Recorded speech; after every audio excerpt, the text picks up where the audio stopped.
y compris dans le cadre de l'expérience analytique. Donc dans la transmission, alors aussi moi j'aime beaucoup les mots, j'aime les mots parce que en tant que dans ce qu'ils transmettent et aussi dans son quoi ils s'originent. Donc je vais toujours chercher à la racine ce qu'ils cherchaient à vouloir dire et je pense que la transmission aussi au sens étymologique, c'est un art en sens que l'art, c'est aussi une façon de parler de l'art articulation, la jointure. Qu'est-ce qui se transmet ici à une génération suivante? Qu'est-ce qui se transmet d'un analyste à un analysant?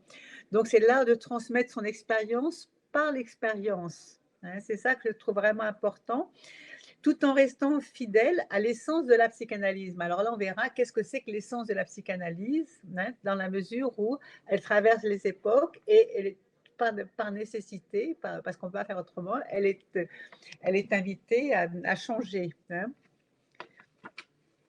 Attends, excusez-moi, là je regarde. Non, attendez, il y a.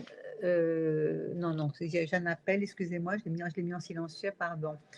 Donc, et puis, il y a aussi, donc, là, il y a la transmission telle qu'on la voudrait, et la transmission avec les aléas, les dérives, les dérivés, les hasards, tout ce qui nous échappe, mais qui sera toujours dans l'esprit de la générosité, hein, parce que quand on donne naissance, il y a l'enfant idéal, hein, et il y a l'enfant réel. On n'est pas conscient de tout ce que l'on transmet.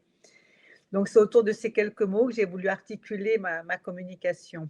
Hein. Et alors, mais sachant que c'est bien sûr transmission de la psychanalyse. Et moi, j'ai choisi de la psychanalyse, non pas tant parce qu'elle m'a sauvée, mais parce qu'elle m'a permis de me sauver. Et donc, c'est dans sa dimension thérapeutique qu'elle me tient à cœur. Et pour ça, c'est vrai que j'ai eu, entre autres, c'est la rencontre avec Winnicott qui m'a permis de vraiment la penser ainsi. Alors, je vais vous citer une citation de Winnicott, telle qu'il pouvait penser l'analyse, enfin, le traitement psychanalytique. C'est si un traitement psychanalytique peut apporter une aide concrète, c'est essentiellement parce que, quand il réussit, il permet au patient d'arracher un matériel douloureux au refoulement. Celui-ci peut alors mettre au service du plaisir de vivre et d'une existence constructive toute l'énergie qui servait au refoulement. Donc l'énergie au refoulement est libérée pour se mettre au service du plaisir de vivre. Et ça, moi, c'est ce que j'aime dans la pratique, effectivement, c'est sa dimension thérapeutique, même si je l'aime aussi en tant qu'expérience, en tant que théorie, mais c'est dans ce sens-là que j'ai eu envie de la transmettre. Je crois vraiment au bienfait donc thérapeutique de l'analyse. Je pense en tant qu'analyste qui a été guéri par l'analyse, au bienfait de l'analyse à visée thérapeutique dans la formation à l'analyse, par l'expérience de l'analyse, par l'expérience de l'analyse thérapeutique avant même l'expérience de l'analyse didactique. C'est par l'expérience de la guérison. Ce sont des mots effectivement très particuliers sur lesquels on pourrait tous revenir, hein, parce que effectivement, guérison, c'est pas revenir à l'état antérieur. C'est guérison, c'est pas on guérit pas en psychanalyse qu'on peut guérir d'une rougeole.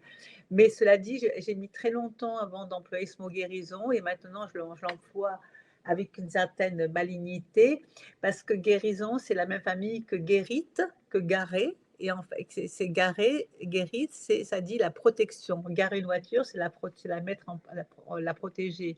Une guérite, c'est ces petites cahutes qui protègent des fois les représentants d'une institution. Et donc la guérison, c'est l'acte d'acquérir les bonnes protections.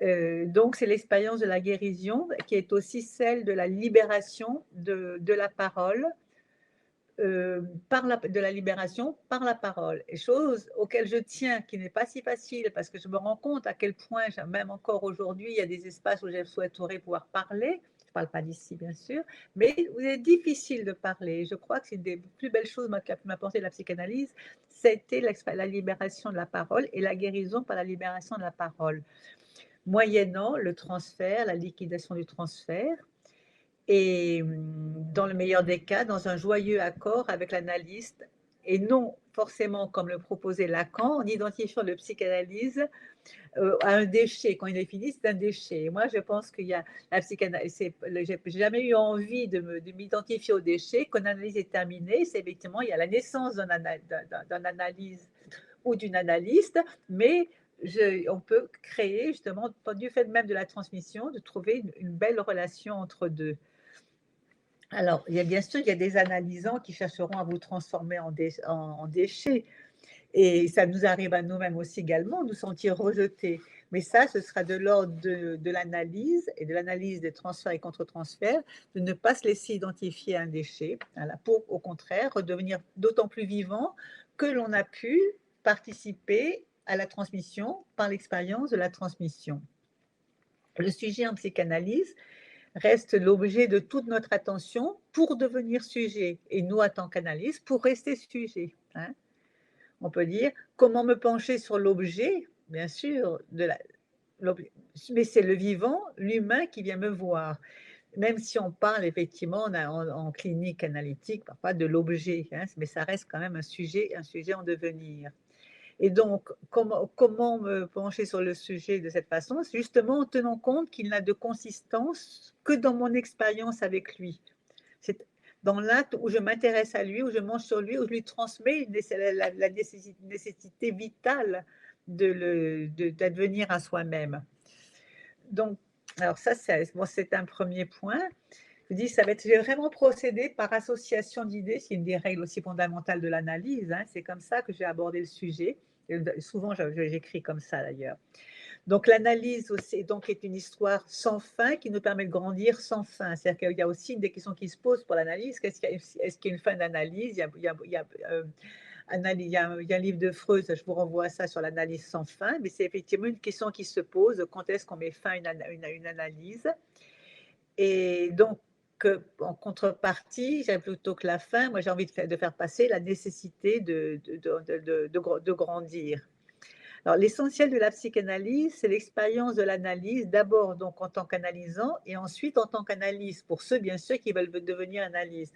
Moi, j'ai choisi de dire ça ici aujourd'hui parce que je me dis qu'il y a quand même pas mal de vous qui ont envie de devenir analystes ou qui le sont devenus et qui ont eu qui se sont posé cette question du comment de passer de l'être analysant à l'être psychanalyste. Hein. Donc, alors, donc, après, il y a le fait, dans la transmission, il y a le fait de pouvoir, de vouloir et d'aimer transmettre. Alors, parfois, on ne peut pas transmettre. C'est ça, c'est pas propre aux analyses du tout. Parfois, on ne peut pas. Moi, je pense récemment, j'ai vu quelqu'un qui avait des cabinets de dentiste, un cabinet de kinésithérapeute, et le malheur de ne pas pouvoir transmettre. Hein, devoir fermer le cabinet, arriver en fin de carrière. Voilà, et ça, je pense, c'est bien de penser la transmission peut-être dès le départ pour pouvoir être dans une continuité de la transmission. Il y a ceux qui ne veulent pas transmettre. J'ai un souvenir, avant d'être analyste, j'ai travaillé dans le spectacle, dans le cinéma, et je me souviens d'une fabricante, enfin, je sais pas, d'une artiste créatrice de chapeaux extraordinaires, et vraiment extraordinaire. Elle était réclamée par tous les producteurs de films, enfin tous les réalisateurs, toutes les ça. Mais elle a voulu disparaître sans transmettre son expérience. Et je trouvais ça d'une grande tristesse de ne pas vouloir. Bon, peut-être qu'il a fallu qu'elle ait fait une analyse pour reconnaître le bonheur de la transmission. Mais c'est vrai que je pouvais pas. C'est quelque chose qui m'a marqué. Qu'est-ce qui fait qu'à un moment donné, quelqu'un ne veut pas transmettre, surtout quand c'est un véritable art, un véritable talent qu'elle avait. Et je pense qu'il y a un tel plaisir quand on aime quelque chose à vouloir le transmettre. Et donc, ça m'a joué sur l'aimer transmettre. Hein. Alors, on aime transmettre quoi? L'art de faire. Moi, j'aime l'art de transmettre la cuisine, le tricot, l'acte même de la transmission, hein, qui est à la fois observation, accompagnement, invitation au geste. Hein. Et alors, après, il y a le problème se pose de la transmission de l'expérience dans la mesure aussi où on transmet une expérience tout en acceptant aussi qu'il y ait des changements. C'est que ça, on verra un peu plus tard dans la communication d'aujourd'hui, c'est qu'effectivement, transmettre la psychanalyse, c'est transmettre le mouvement de vie qui autorise la psychanalyse. Hein, c'est l'expérience, mais accepter aussi que la personne à qui on a transmis aura une expérience autre que la nôtre. Elle aura une expérience avec nous, mais une expérience autre que la nôtre. Hein. Alors, en ce qui concerne, pour m'autoriser à ça, moi, j'ai une approche plutôt empirique, c'est-à-dire qui va plutôt se revendiquer de l'école anglaise. Et on dit qui est ni, alors je vais vous donner la citation en anglais, nihil est in intellectu quod not sit prius in sensus. Alors, je le dis en italien, ça ressemble à l'italien, c'est la langue latine. Et pourquoi je le dis? C'est parce que c'est quelque chose qui n'appartient pas, c'est un dicton qui est au-delà de l'analyse. Hein. Mais ça veut dire que rien n'est dans l'intellect qui n'ait d'abord été dans le sens. Et ça, je trouve ça pour moi vraiment important. C'est pas comme ça qu'on le fait en France, le plus souvent. On fait la théorie et on voudrait appliquer l'expérience à la théorie. Tandis que là, ça dit bien que l'intellect découle de l'expérience, découle des sens. Et moi, je trouve ça important. L'expérience de la transmission et la transmission de l'expérience relève de l'éprouvé. Parce que l'expérience, c'est littéralement, c'est ce que l'on éprouve. C'est ce que ça veut dire aussi de point de vue étymologique. Hein, c'est ce que l'on éprouve. D'où l'importance de l'expérience analytique pour devenir analyste à son tour. Hein. Et, alors, après, transmission. Alors, donc, cette expérience qu'on a vécue d'une part en tant qu'analysant, ensuite en tant qu'analyse, comment la transmettre? Alors, on va voir sur les mots. Transmettre, peut-être que vous l'avez vu ce matin, c'est tout bêtement en latin, en étymologique, c'est trans et mettre. Mettre, ça veut dire, à l'origine, c'est laisser aller. Ça veut dire d'où envoyer, mais aussi déposer, placer. Donc, transmettre, c'est envoyer, traverser, envoyer au-delà de soi. Ce qui me dépasse et qui passe à travers moi, l'envoyer au-delà de soi. Et donc, ce sera forcément aussi transformé. La transmission transforme. Passage, parmi les autres mots que j'ai pu choisir, c'est l'acte de passer. Hein, et donc, le passage, en principe, est une transmission qui est active. Hein, c'est pour ça que Lacan va parler de la passe. Hein, c'était un rituel pour devenir un analysant à l'école freudienne, qui était l'école lacanienne. Alors, partage, c'est encore un peu autre chose. C'est dans le même esprit de faire part du désir de transmettre, c'est désirer transmettre, mais c'est penser aussi l'au-delà de soi. Hein, c'est le après moi, pas le déluge. Donc, ce que j'ai vécu, j'ai envie de le partager. Quand je pense à cette créatrice de chapeau de peau, c'était bon, pas besoin, ne peut pas partager. Je trouve ça d'une très très grande tristesse. Et donc, dans le partage, d'une certaine façon aussi, alors c'est très personnel, je dirais, c'est aussi rendre à l'univers ce que l'on a reçu plutôt que de l'abandonner. Donc, le partage est actif, il est conscience, tandis que la transmission ne l'est pas forcément dans la transmission. Mais ce qui n'empêche qu'on peut avoir aussi plaisir à transmettre consciemment et transmettre, voilà, aussi. Alors après, en psychanalyse même, qu'est-ce qu'on peut du coup transmettre? Qu'est-ce que je peux dire sur la transmission Alors, j'ai envie de dire, peut-être, c'est transmettre la rigueur et l'inventivité. Alors, la rigueur, c'est quoi? C'est que oui, c'est quand même, je pense que la psychanalyse, comment faire en sorte que la psychanalyse reste de la psychanalyse? Et en même temps, l'inventivité, c'est comment faire en sorte qu'elle se renouvelle, qu'elle s'adapte effectivement au changement, hein, mais qu'elle ne s'y adapte peut-être pas trop aussi, pour pouvoir garder aussi sa marginalité, sa subversivité native. Hein. Donc, il y a une question de la rigueur et l'inventivité, la loi et la capacité, à partir de la loi, à improviser, sans jamais oublier ou négliger, ce qui est important pour moi, la symbolique du cadre en termes de soins.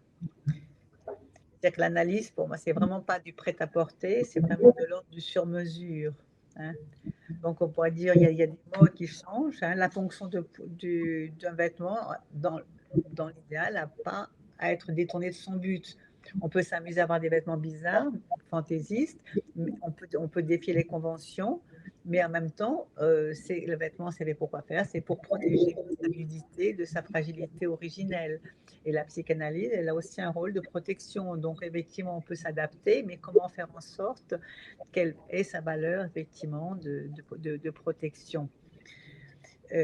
Donc, ça de protection, d'aider à développer les meilleures défenses pour retrouver sa vitalité, celle dont parlait Winnicott, toute l'énergie mise au profit du développement, la mettre au profit d'une remise en mouvement, hein. Donc, la psychanalyse, elle est aussi là pour apprendre à se protéger. C'est-à-dire, on ne peut pas parler de défense sans penser mécanismes de défense. Alors, il y a des mécanismes de défense, voilà, qu'on se sent dans la culpabilité, sous la menace, mais par contre, on va peut-être y renoncer, mais ça n'empêche pas qu'il faut développer d'autres défenses, d'autres mécanismes de défense, hein. Et ça, c'est aussi un des rôles des fonctions possibles de l'analyse. Alors, après, pourquoi vient vers nous en analysant? C'est une question essentielle, hein.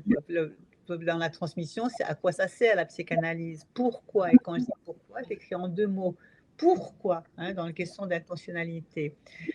Le pourquoi vous-même, vous êtes venu en analyse, le pourquoi vous venez vers elle aujourd'hui, et voilà, ce pourquoi ne doit pas être oublié, ni négligé, mais toujours revisité, hein. Pourquoi? Pour aller bien quand on va mal. Je fais exprès de prendre des mots simples. Aller, enfin, voilà, mais aller bien ou mal. Pour aller bien quand on va mal, pour se soigner de sa propre folie, corrélative à la folie du monde, à la folie du monde ambiant aussi. Donc, pourquoi on y vient? Pour aimer, en analyse, on vient pour aimer, pour apprendre à aimer. Et là, je citerai je citerai Jung, parce que là, pour cela, il s'agit bien de résoudre les problèmes en se mettant à l'écoute de l'inconscient, hein, au-delà des apparences. Et il y a une citation de Jung que peut-être vous connaissez, moi qui fonde aussi ma pratique, et vraiment, c'est tout ce qui ne remonte pas à la conscience nous revient sous forme de destin. Alors dit comme ça, c'est un peu menaçant. On dit: «Ah oui, il ne s'agit pas de donner un ordre», mais c'est ce qui peut au contraire inviter à faire en sorte que ça revienne à la conscience pour pas que ça nous revienne sous forme de destin. Et à ce niveau-là, moi, je veux vraiment se le rappeler, et ce que j'ai pu vraiment constater, c'est que quand, ouais, et alors ça mériterait une autre, enfin, quelque chose de plus long, je vais le dire en quelques mots, mais qu'un problème qui se pose à nous en analyse, soit en tant qu'analysant, soit en tant qu'analyste, une fois résolu, il ne se repose plus à nous, et on le voit à travers les rêves. Parfois, on peut faire 10 fois le même rêve, puis un jour, on ne le fait plus. S'il a été résolu, ça n'aura pas participé au refoulement, ça aura vraiment participé à la libération, hein. Voilà. Alors, encore quelques mots, je dirais, alors, ici, on se demanderait quelles sont les questions cruciales que soulève une cure analytique en termes de théorie et de pratique pour y rester fidèle, tout en ayant à la réinventer. Donc, il y a la fidélité à la qualité de l'écoute, fidélité à la neutralité bienveillante, également à l'attention flottante, à la question du transfert et du contre-transfert, à la libre association, à l'émergence précieuse de l'inconscient, à l'analyse, alors moi c'est un terme qui est important, des motivations inconscientes, parce que c'est qu'est-ce qui motive inconsciemment quelque chose, à travers, entre autres, donc les rêves, les lapsus, les actes manqués, la reviviscence au contre-transfert, face au transfert, à la question de l'analyse, de la fin de l'analyse et de l'analyse sans fin, la question de l'objet perdu, du refoulement, du pulsionnel, de la sublimation, de la projection, de l'identification. Et de ça, je pense qu'on ne pourra jamais en faire l'économie si on veut rester dans le champ analytique. Une des grandes caractéristiques de la psychanalyse est la particularité de l'information qu'elle requiert. Et cette formation, là, je vous renvoie, je ne sais pas si vous l'avez lu, c'est la question de l'analyse profane de Freud et qui est vraiment important c'est dans l'analyse profane, c'est en fait, c'est l'analyse exercée par des non-médecins. Et disons que les associations comme ça qui forment à l'analyse, c'est l'équivalent c'est l'analyse profane. Non pas, et donc, c'est pareil, de lire ce livre-là, je pense que ça fait partie de la formation pour interroger vraiment ce qu'était l'analyse à l'origine et donc s'autoriser vraiment, selon l'expression de Lacan, être psychanalyste, mais en respectant certains fondamentaux. Donc, l'analyse profane, donc l'analyse pratiquée par des non-médecins, la première formation, l'essentiel de la psychanalyse, de la formation de la psychanalyse étant donc l'analyse personnelle. Alors, on a souvent tendance à confondre l'analyse personnelle et l'analyse didactique. Moi, je sais que j'encourage vraiment, c'est ce que j'ai eu l'occasion de faire et je serai toujours heureuse, d'oser une analyse pour se soigner. Eh oui, parce qu'accepter, voilà, d'abord le soin, après la didactique. Voilà, mais après, on fait ce qu'on peut, mais c'est vraiment ce à quoi je peux encourager la nécessité de l'analyse médicale avant même qu'elle ne soit didactique, afin d'en faire vraiment l'expérience de l'analyse. Voilà, parce qu'il y a ce qu'on appelle aujourd'hui un lâcher prise. Ah ben oui, le transfert. Ah ben oui, l'abréaction. Ah ben oui, les actes manqués, mais sans être forcément dans l'idée de devenir tout de suite analyse. Hein, c'est se donner le temps de l'expérience, de l'éprouver. Et là, pourrait vraiment être dans le thème d'aujourd'hui, ça, je trouve ça vraiment important. Moi, je peux qu'y encourager. Voilà. Alors après, bon, j'ai presque terminé. Je parlerai peut-être quand je parlais du cadre tout à l'heure, quand j'évoquais le cadre, moi, il y a ce que j'appelle, dans toutes les occasions, enfin, toutes les transmissions que j'ai pu faire, justement, dans le cadre d'universités privées ou d'associations, ce que j'appelais la symbolique du cadre. Et ça, aujourd'hui, c'est vraiment quelque chose qui est mis à l'épreuve avec la visio. Parce que c'est vrai que moi, j'en arrive à ce paradoxe, où je privilégie la prévention, et pour tout en privilégiant la présence, effectivement, je ne suis pas là aujourd'hui. Je ne suis pas là aujourd'hui, donc c'est le bénéfice des nouvelles communications, mais qui peuvent aussi nous jouer des mauvais tours si on ne pense voilà, si on les banalise. Et je pense que même si moi j'ai du fait d'ailleurs à la suite du Covid et parce qu'aussi je suis une question d'âge, une question aussi de déménagement, mais je pense que j'aurais pas jamais fait ça en début de carrière, sauf que c'est pas une carrière analytique. Mais voilà, c'est que comment faire en sorte que est-ce que la visio reste de l'analyse, comment faire en sorte et ça, je pense que c'est un vrai sujet à penser. Hein. Si on veut se revendiquer l'analyse, comment faire qu'il y ait encore l'analyse malgré les technologies modernes. Hein. Et parce que donc parce qu'en plus avec ça, ça crée une souplesse très grande, on déplace, on fait ça, et donc le cadre est souvent complètement bousculé. Hein. Tandis que le cadre est ce qui permet que se rejoue ce qui a fait obstacle, ce qui a fait traumatisme, ce qui a provoqué la transgression. Et c'est en ce sens que le cadre doit être quelque chose de fiable, hein, qui applique la régularité, qui permet aussi, on pourrait dire en se référant à Winnicott, qui est comme un espace transitionnel, hein, espace de l'exploration, de l'absence, de la disparition, de l'acquisition, pas de l'autonomie, hein, de l'émancipation, pas. Hein. Ce cadre-là, donc comment le maintenir dans une cure aujourd'hui, c'est aussi lui qui permet d'envisager, ça c'est quelque chose moi, que j'ai vraiment développé, qui m'est apparu maintenant il y a plus d'une vingtaine d'années, mais c'est parce qu'il y avait ce cadre, on pouvait envisager le hors-cadre le hors-cadre, de ce qui s'était passé hors cadre. Hein. Et ça, c'est par exemple, on va dire un viol, c'est passé hors cadre, hein, parce que la symbolique de la loi, c'est le cadre. Hein, voilà. Donc le cadre, ça permet aussi voilà, de faire surgir si c'est passé hors cadre au niveau inconscient. Donc on respectait la symbolique comme le fil rouge de la cure. Alors après, moi, je crois que ça va être essentiel parce qu'après j'avais donné une citation de mon livre de mon dernier livre, je cite, qui est le sentiment d'imposture, où je parle, qui est là, c'est là où je parle de cette question justement du sentiment d'imposture aussi chez l'analyste, hein, comment être à sa place dans le devenir analyste. Donc je cite, je crois, Pontalis, et effectivement des expériences un peu personnelles. Voilà, donc je crois que j'arrive à la fin, donc je dirais après, oui, ce que je disais dans la psychanalyse, après du côté du patient, pourquoi je dis ça ici, finalement, ça m'est venu comme ça, mais je veux dire, c'est une forme d'écriture de soi, hein.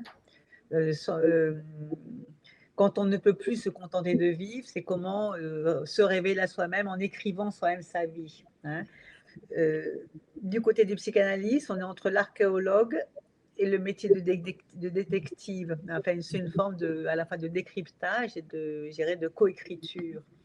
Donc, explorer, déchiffrer ce qui fait symptôme permet de découvrir les phénomènes qui le génèrent, d'en venir à bout peut-être. C'est un long travail, attendre, encourager, saisir le moment de révéler, demande de la patience. C'est aussi cette patience qu'on a envie de transmettre dans la transmission de l'expérience et l'expérience de la transmission. Voilà, c'est de la patience, effectivement, de part et d'autre. Après, c'est trop long, je vais arrêter là. Voilà. Et puis, oui, je crois que j'ai envie de terminer là. Sinon de vous inviter, alors, pour les futurs psychanalystes, effectivement, c'est de lire nos prédécesseurs, non pas pour les singer, mais pour s'en inspirer, pour se laisser inspirer, pas pour se laisser par eux. Et là, c'est vrai que moi, je préfère privilégier les cliniciens, que ce soit Ferenczi, que ce soit Maud Manoni ou Octave Manoni, que ce soit Ernest Jones, que ce soit Didier Dumas, que ce soit d'autres comme ça, d'oser, ou alors aussi Juliette Mitchell, qui a écrit un très beau livre sur la piste de l'hystérie masculine. Des gens comme ça qui transmettent leur expérience, voilà, leur expérience clinique. Et on voit à quel point c'était un sacré boulot quand même pour les pionniers, mais pas que pour les pionniers. C'est que vraiment, en tant qu'expérience du soin, il faut vraiment se coltiner avec le réel, une façon qui n'est pas toujours facile. Voilà. Et voilà, je vais m'arrêter là. Et je ne sais pas si ça vaut le coup. Je ne sais pas si ça vaut le coup, pardon. Je dis merci beaucoup. Il y a peut-être des questions de notre public d'aujourd'hui, des questions et je sais pas, des avis ou des informations. Montre-nous le bouquin, la mieux, on le voit mal. Voilà, oui, non, ça c'est encore autre chose. J'ai trouvé ça, parce que j'avais oublié que j'avais ça dans la bibliothèque. On ne voit pas le titre. C'est le grand livre de l'inconscient auquel on m'avait demandé de participer et qui traite des sujets. Donc, c'est le grand livre de l'inconscient, c'est des chez Erol. Fantasmes, perversion, protection, pulsion, surmoi, transfert transgénérationnel. Ce sont aussi, c'est toujours, voilà, toujours revenir à ça pour. Voilà. Et au mieux, je pourrais en donner un à l'APE, hein, je veux dire. Voilà. Est-ce que quelqu'un a une question, des réflexions, un raisonnement, quelque chose à confier? Oui, vas-y. Oui, j'ai entendu 2-3 fois que vous posiez la question. Attends, recommencer, parce que je n'ai pas entendu le début. Viens ici. Attends une seconde, elle se rapproche. Parce qu'il y a de l'écho. Là, maintenant, il y a de l'écho. Alors, tu veux que je m'approche jusqu'à Oui, tu vas, je viens jusqu'à là. Je ne marche pas sous les ordinateurs des autres, quand même. Jusqu'à là? Là, vous m'entendez, là? Bonjour. Voilà. Bonjour. C'était juste parce que je vous ai entendu parler 2 fois de cette chapelière qui n'a pas voulu, en fait, transmettre son savoir. Dans ma vie d'avant, d'être psychanalyste, j'étais maître brodeur. La différence qu'il y a énormément entre l'analyste et les brodeurs ou cette chapelière-là, c'est que on va dire dans l'analyse, vous restez dans le mot, et quand vous êtes dans l'artisanat, que ce soit chapelière, brodeuse ou quoi que ce soit, vous laissez une partie de vous-même dans ce que vous faites. Donc, le fait de donner ou d'apprendre, c'est quelque chose de bien plus complexe. Et il y a autre chose aussi qu'il faut voir, et que peut-être cette dame n'avait pas dépassé, c'est que dans la création de ces chapeaux, que heureusement pour elle, vous trouviez très beau, comme plein de gens, il y a toujours cette notion qu'il faut dépasser dans la création de l'objet et le jugement. C'est-à-dire, on va dire que mon objet est beau, et donc on me juge moi bien parce que j'ai créé un objet qui est beau. Le problème quand vous êtes dans la transmission de ce type de savoir, il faut se dire aussi que les gens peuvent trouver des choses pas belles, mais c'est parce que c'est une question de goût et pas parce qu'ils trouvent que la personne n'est pas belle, elle, à la base. Et peut-être elle n'avait pas dépassé ça, en fait, tout simplement, parce que vous posiez la question. Alors, j'entends bien ce que vous dites. Moi, je trouve que j'ai fait de la couture de grande finesse. Moi, j'ai toute jeune, j'ai travaillé. Si je l'ai connue, c'est qu'à l'époque, je faisais aussi des costumes. Et je trouve bon, c'est vraiment intéressant parce que je pense que oui, apparemment, il y a une différence. Mais en fait, on peut dire qu'il n'y en a pas. Parce que la psychanalyse, ce n'est pas qu'une histoire de mots. Justement, c'est même pour ça que moi, je préfère employer la parole.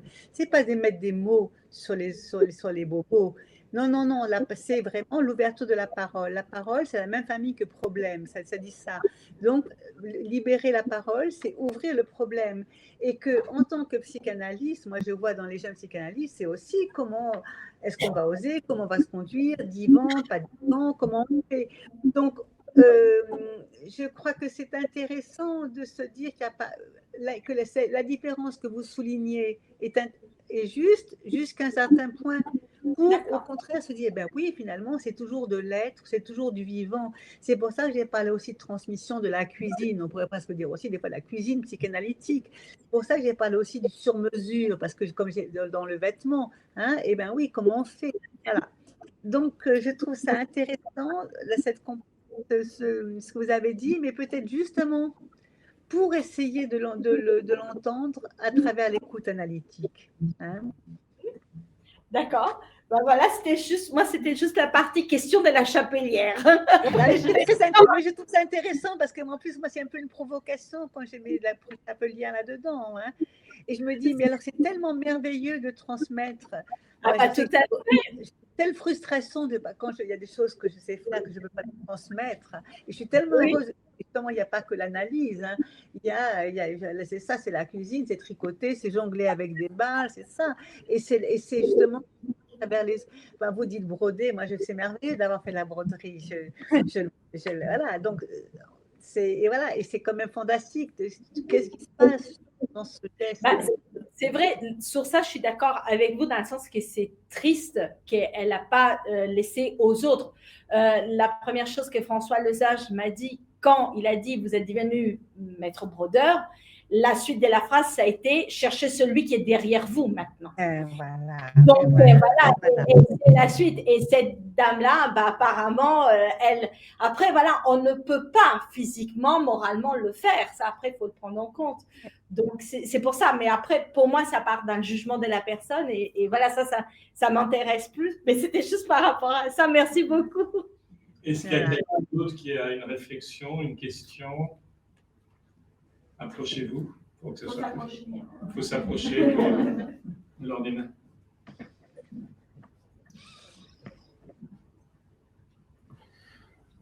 Ils sont impressionnés, Virginie. Ils sont tout timides. Et il y a quelque chose? Oui. Oui. Virginie, vous terminiez en rappelant l'importance de la patience.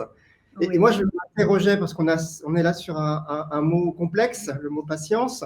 Quand on va parler de patience dans la transmission, est-ce qu'on parle de la patience, de cette capacité à savoir attendre et accueillir l'autre, ou est-ce qu'on parle de la patience, de savoir soi-même être impatient, c'est-à-dire être touché dans ce qui nous est singulier par le travail que nous faisons avec l'autre? Disons que, alors, c'est amusant de jouer avec ce mot, parce que la patience, elle est active. La patience, elle est active, paradoxalement. Moi, je veux dire, on pourrait dire. Pendant longtemps, en tant qu'analyste, on ne savait pas comment appeler les analysants. Justement, il y a même eu l'époque, avec mon ami, c'était analysant avec un D. Mais on ne disait pas patient, parce que patient, c'était les personnes qui venaient voir des médecins. Et du coup, moi, je m'amusais à dire, ce sont mes impatients. Moi, je les appelle des impatients. Hein. Donc, il y a quelque chose, effectivement, de l'impatience. Et puis, ça m'a réveillé en termes de contre-transfert, ben oui, aussi, effectivement, de l'impatience. Mais je crois l'invitation à l'impatience, alors c'est en même temps, c'est tellement paradoxal. Donc, c'est comment l'invitation à l'impatience, c'est pas nier ses impatiences, c'est tenir compte de ses impatiences, se mettre à l'écoute, et puis se dire qu'il y a d'une part, il y a le réel contre le quoi on ne peut rien, mais il y a aussi l'avenir qui permet de pouvoir être en devenir. Et donc, c'est là où la psychanalyse, parfois, avec des personnes qui viennent me voir, mais ça ne va pas assez vite. Voilà. Alors, que faire? Comment répondre? Donc, d'une part, moi, il ne faut pas que je me laisse impatienter par leur impatience. C'est comment inviter comment inviter à la patience. Mais comment inviter à la patience, c'est vraiment tout un art. Parce que ce n'est pas avec des mots, ce n'est pas avec de la morale, ce n'est pas avec ça. Et c'est là où il y a souvent une sorte de transfert et contre-transfert. Comment on le reçoit soi-même. Et donc, oui, merci de le ressouligner parce que ce n'est pas qu'un mot, justement, en effet. Et c'est quand même, à la même façon, parfois, moi, il y a une des réponses que quand je peux inviter à la patience, c'est dire, je dis presque pas non, c'est pas 10 ans, peut-être ça se passera dans 3 semaines, ou dans 3 mois, ou dans 3 ans, ou 3 ans, 3 mois, 3 semaines. Mais il y a quelque part où on ne peut, voilà, même parfois quand il y a ce principe d'abréaction ou de reviviscence, elle vient, c'est extraordinaire. Elle n'a pu venir à ce moment-là que parce qu'il y aura eu 3 mois ou 1 an auparavant. Hein. Et donc, c'est là où faire l'expérience même de l'analyse en tant qu'analysant, ça permet aussi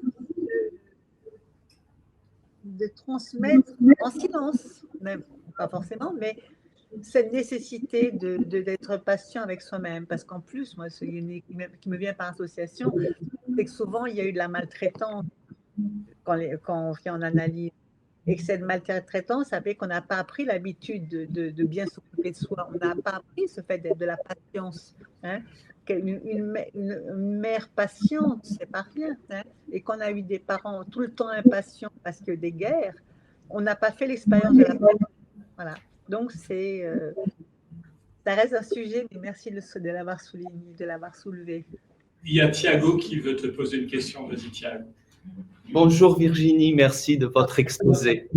Alors, j'étais très intéressé par le rapprochement que vous faites entre transmission et dynamique et le côté mouvement de la transmission. Il y a toujours une transformation quand il y a une véritable transmission.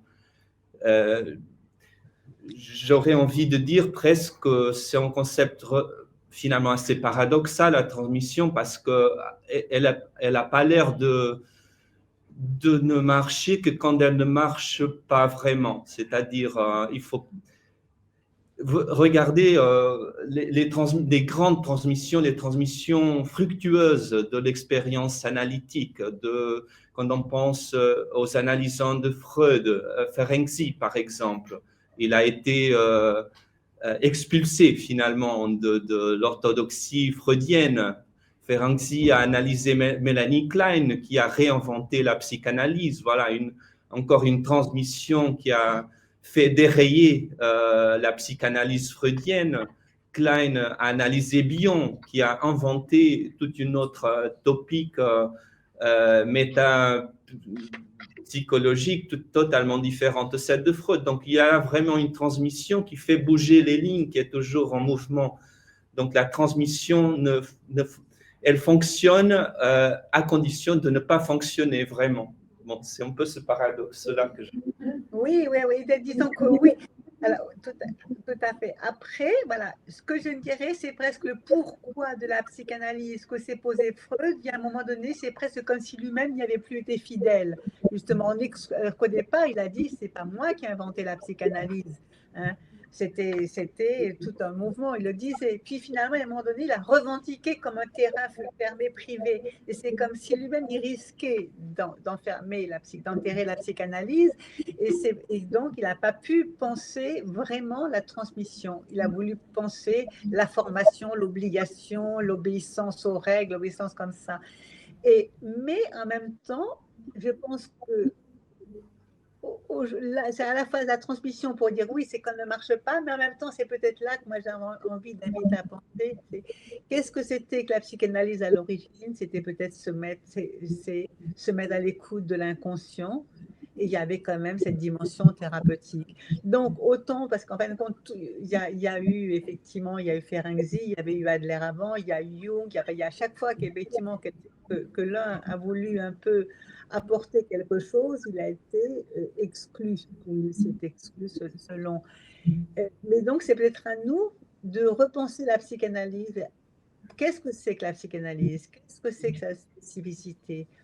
Pourquoi à un moment donné, elle est venue dans le champ, bousculer le champ médical? Et ça, je pense qu'à ce niveau-là, ce qu'elle pouvait être dans son origine peut vraiment continuer à nous être précieux. Très, très difficile. Voilà, c'est vraiment un pari. Donc, ce serait transmettre par l'expérience, de toute façon, accepter que l'expérience la fasse comme un enfant, différent de ce que l'on a été, hein, mais en même temps, être peut-être fidèle à la vie que l'on veut transmettre. Voilà, c'est se réimposer. Donc, voilà, quelque chose de l'ordre de l'amour, de la santé dans son origine. Voilà, ce serait peut-être ça qui aura à transmettre de la psychanalyse. Merci. Merci beaucoup, Virginie. On va te laisser aller à tes occupations de cet après-midi. On te remercie tous au nom de la PE. Je vous remercie. C'était un très, très, très bel après-midi. Une très belle. Parce que c'est vraiment un très beau sujet.